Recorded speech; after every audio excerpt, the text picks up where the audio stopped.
El 30 de marzo de 2017 Bolivia se vio sacudida por una noticia digna de una película policial. En la región de la Chiquitanía, un grupo de delincuentes llevó a cabo un espectacular asalto, logrando hacerse con un millonario botín en una operación llena de explosiones y disparos.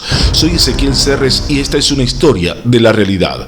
Los delincuentes se llevaron $250.000 y 2.6 millones de bolivianos. Su modus operandi era propio de un grupo comando especializado que había planificado meticulosamente cada detalle. Utilizando 4 vehículos interceptaron el transporte que llevaba el dinero. Para obligar a su detención, generaron una explosión con un artefacto militar y luego redujeron a los ocupantes, dejando marcas de su violencia en la camioneta.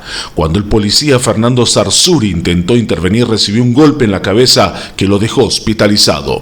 Tras conocerse el hecho, la policía se movilizó rápidamente. Horas más tarde, 2 de los 4 vehículos usados en el asalto fueron encontrados quemados en un camino en medio del monte, pero no había rastro de los delincuentes. Uno de los datos que surgieron fue que el cabecilla, el brasileño Mariano Tardelli, estaba herido y necesitaba buscar ayuda. Se informó que intentaría escapar utilizando el tren hacia la frontera.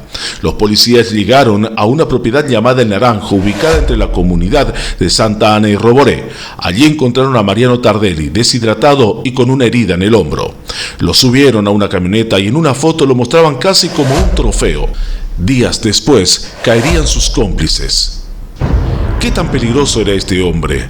¿Qué pasó con él y con el dinero? Mariano Luis Tardelli vivía en Bolivia desde el 2010. Según las versiones que se pudieron recoger 7 años después de su llegada, protagonizó un asalto como no se había visto y fue el error que le valió que identifiquen sus acciones delincuenciales. Además de haber asaltado la camioneta del Brinks, ¿qué hacía Tardelli? El delincuente de origen brasileño se estableció en la comunidad de Santa Ana, cercana a Roboré, donde compró una hacienda a la que nombró Laura.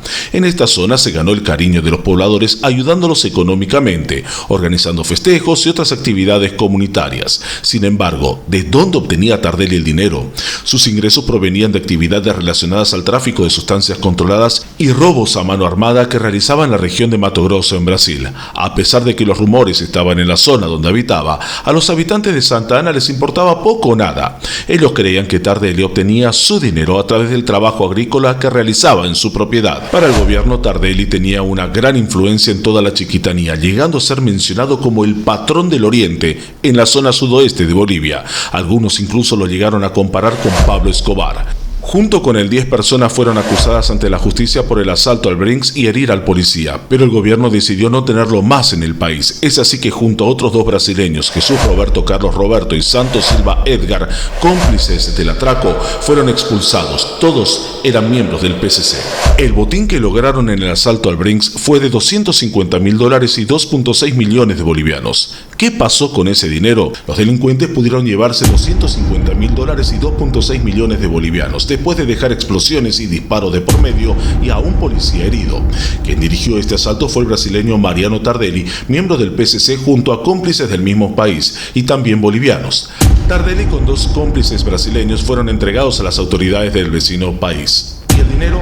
En la búsqueda de los delincuentes se encontró dinero quemado, como los 2 vehículos que quemaron después del asalto, pero quemar el dinero después de conseguirlo, el tema no cuadraba. Se realizó el estudio y se descubrió que eran bolivianos, pero no se acercaba a los 2.6 millones de bolivianos que se transportaba en la camioneta. Entonces, ¿qué pasó? Esa pregunta hasta hoy sigue vigente. El dinero no fue recuperado. Una de las hipótesis es que los brasileños lograron sacar el botín del país. Otra versión dice que lo enterraron. Finalmente el dinero no apareció. Ahora te pregunto, ¿qué crees que pasó con el botín? ¿Conocías esta historia? ¿Qué opinas? Escríbeme que te leo y seguime para más historias de la realidad.